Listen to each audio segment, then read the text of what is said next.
नमस्कार। आज बात करते हैं आधुनिक हिंदी साहित्य के दो ऐसे महानायकों की जिन्होंने 20वीं सदी की शुरुआत में हिंदी का चेहरा ही बदल दिया। एक ने भाषा को उसका ढांचा दिया और दूसरी ने उसमें रूह फूंकी। लेकिन पहले एक सवाल।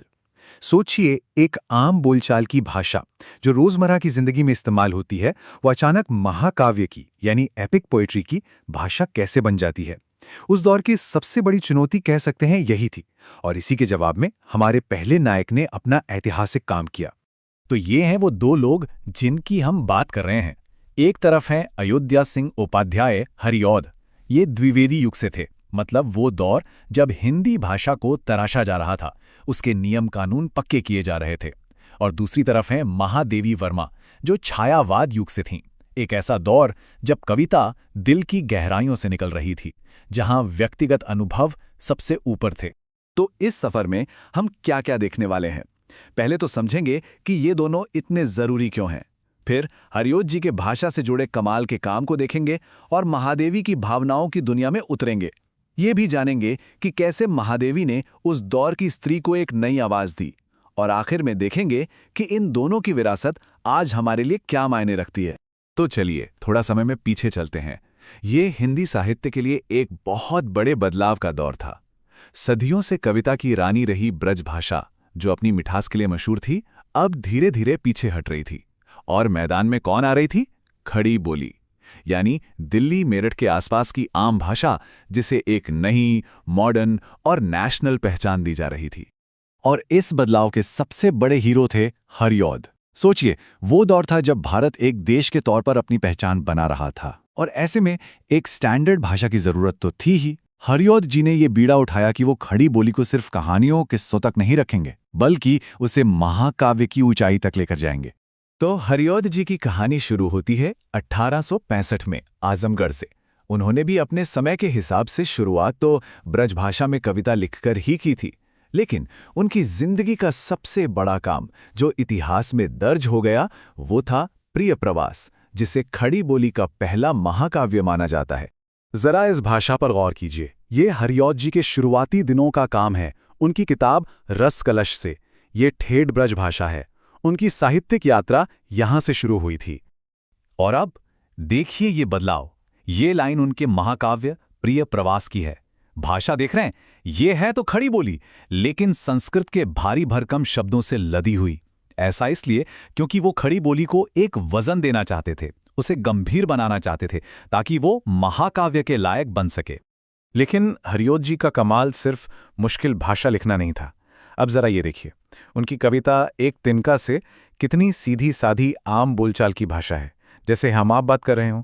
इससे उन्होंने ये साबित कर दिया कि खड़ी बोली में हर तरह के भाव को दिखाने की ताकत है। तो कुल मिलाके हरिऔध जी ने किया क्या? उन्होंने हिंदी कविता को एक नया पूरा का पूरा टूल बॉक्स थमा दिया। उन्होंने दिखा दिया कि खड़ी बोली में महाकाव्य भी लिखा जा सकता है, उसमें संस्कृत जैसे मुश्किल छंद भी आ सकते हैं, और वो आम इंसान की भाषा भी बन सकती है। उन्होंने खड़ी बोली की नींव इतनी मजबूत कर दी कि वो ब्रज भाषा से भी आगे निकल गई। तो हरिऔध जी ने भाषा का एक मजबूत शरीर तो खड़ा कर दिया, लेकिन उस शरीर में रूह, उसमें आत्मा किसने फूंकी? ये काम किया महादेवी वर्मा ने। चलिए अब उनकी दुनिया में चलते हैं और देखते हैं कैसे उन्होंने कविता को एक नई गहराई दी। महादेवी वर्मा छायावाद के जो 4 सबसे बड़े नाम हैं, उनमें से एक, और उनके काम का अंदाजा इसी बात से लगा सकते हैं कि उन्हें साहित्य का सबसे बड़ा सम्मान ज्ञानपीठ पुरस्कार भी मिला। महादेवी की पूरी कविता को अगर एक लाइन में समझना हो तो वो ये है, मैं नीर भरी दुख की बदली। उनकी कविता का जो दिल था वो थी वेदना, यानी एक गहरा मीठा सा दर्द। ये उस दौर की उपदेश देने वाली कविताओं से बिल्कुल अलग था। यहाँ कवि का अपना निजी एहसास ही सब कुछ था, और ये दर्द ऐसा था जो था तो उनका अपना, पर हर कोई उससे जोड़ सकता था। इसीलिए तो उन्हें आधुनिक मीरा भी कहा गया। उनके जो बड़े काव्य संग्रह हैं वो हैं निहार, रश्मि, नीरजा, सांध्य गीत और दीप शिखा, और इन्हीं संग्रहों में से चुनी हुई कविताओं को मिलाकर बना यामा, जिसके लिए उन्हें ज्ञानपीठ पुरस्कार मिला। और एक मजेदार बात, स्टूडेंट्स इनके संग्रहों का क्रम याद रखने के लिए एक छोटी सी ट्रिक अपनाते हैं। नीर निसा दी, निहार, रश्मि, नीरजा, सांध्य गीत और दीपशिखा। उनकी साहित्यिक यात्रा को याद रखने का एक आसान तरीका है ये। लेकिन महादेवी सिर्फ वेदना की कवयित्री नहीं थी। नहीं, वो एक बहुत बड़ी विचारक थीं जिन्होंने भारतीय स्त्री को एक नई आवाज, एक नई चेतना दी। ये समझना बहुत बहुत जरूरी है कि महादेवी का नारीवाद वेस्टर्न फेमिनिज्म की कॉपी नहीं था, बिल्कुल नहीं। ये यहीं की मिट्टी से उपजा था। इसका सेंटर पॉइंट था एक महिला की अपनी पहचान, उसकी आत्मनिर्भरता और विचारों की आज़ादी। उनकी एक किताब है श्रृंखला की कड़ियां। ये किताब आप कह सकते हैं उस जमाने के लिए एक घोषणा पत्र थी। उन्होंने साफ साफ कहा कि असली बदलाव सिर्फ कानून बनाने से नहीं, समाज की सोच बदलने से आएगा। उन्होंने कहा कि औरतों को सिर्फ सेवा और त्याग की मूर्ति बनकर नहीं रहना है, उन्हें इससे आगे बढ़ना होगा। और इसका सबसे बड़ा हथियार क्या है? शिक्षा। तो आखिर में इन दोनों को एक साथ रखकर कैसे देखें? इन दोनों ने मिलकर आधुनिक हिंदी साहित्य को वो शक्ल कैसे दी जो आज हम देखते हैं? ये टेबल मुझे लगता है पूरी कहानी को बहुत अच्छे से समझाती है।